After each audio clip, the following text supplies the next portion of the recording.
Hi, I'm Stacey Harris, and I am so excited to share with you today one of our family's favorite recipes. It's the Venison Burrito Supreme.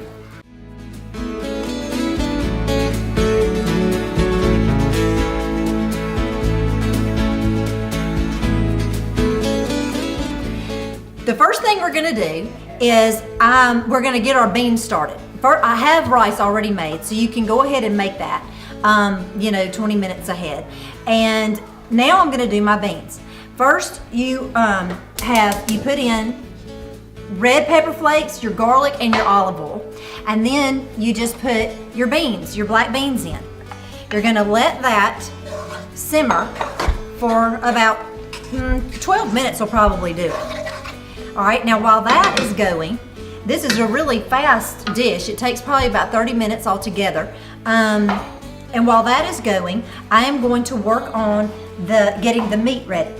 The first thing, this is a hind quarter, the venison. And if you're not really into venison, I love wild game, I love venison, and it's just fabulous. First, if you are not using wild venison, you can use any kind of meat that you want to use. You can use chicken, you can use skirt steak, or any other kind of meat. But for me, wild venison is the way to go.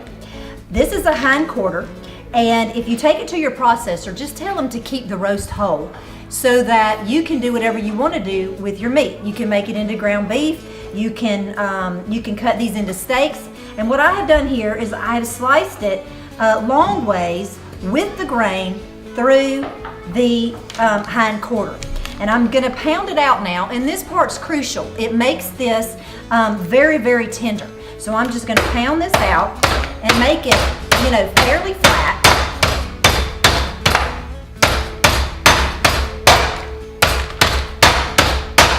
Try to make it even.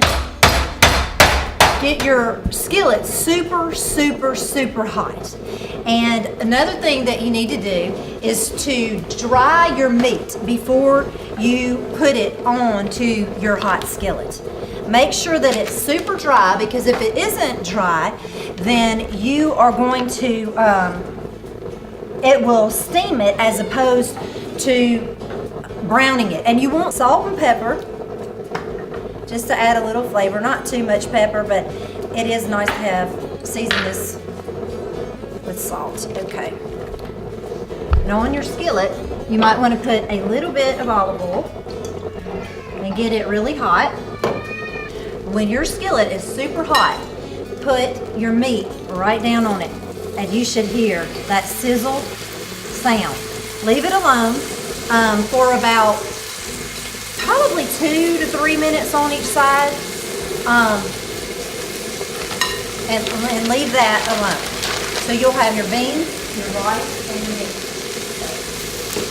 Okay? While that's cooking, I'm going to tell you a little bit about my tomatillo sauce. What I did is I chopped up an onion and some tomatillos and sauteed those, and put garlic and olive oil. And so what I'm going to do is I'm going to spoon that into a food processor. This is just a fantastic sauce. The next thing is add some cilantro and your sour cream,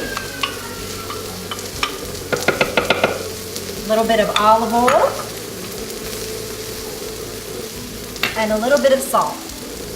Okay?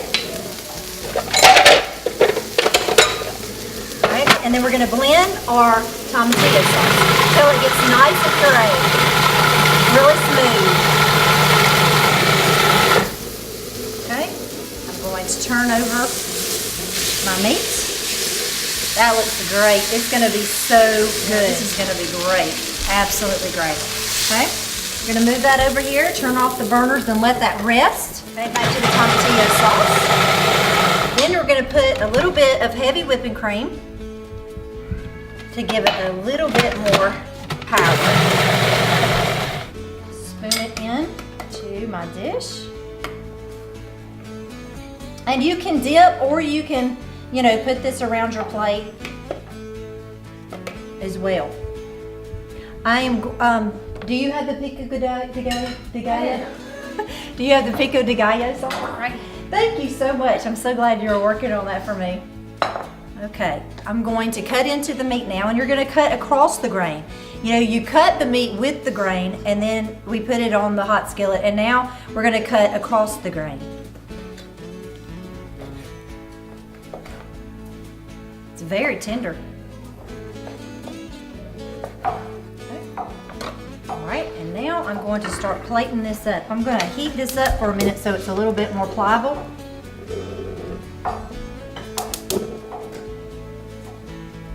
You can just put all of these on here just for a minute or two, or you can put them in the microwave for a few minutes and it'll just help them to get a little bit more pliable. Okay, you come over and plate these up. I like to put my rice in first.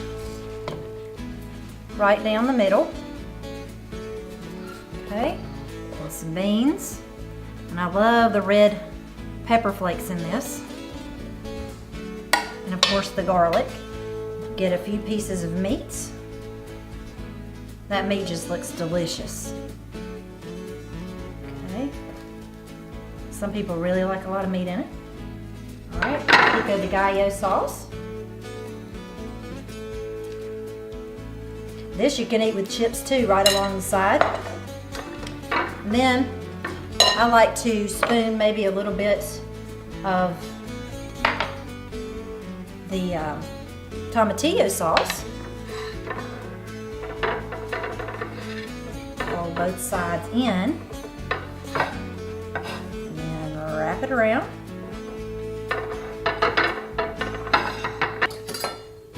Cut this. Just plate it up.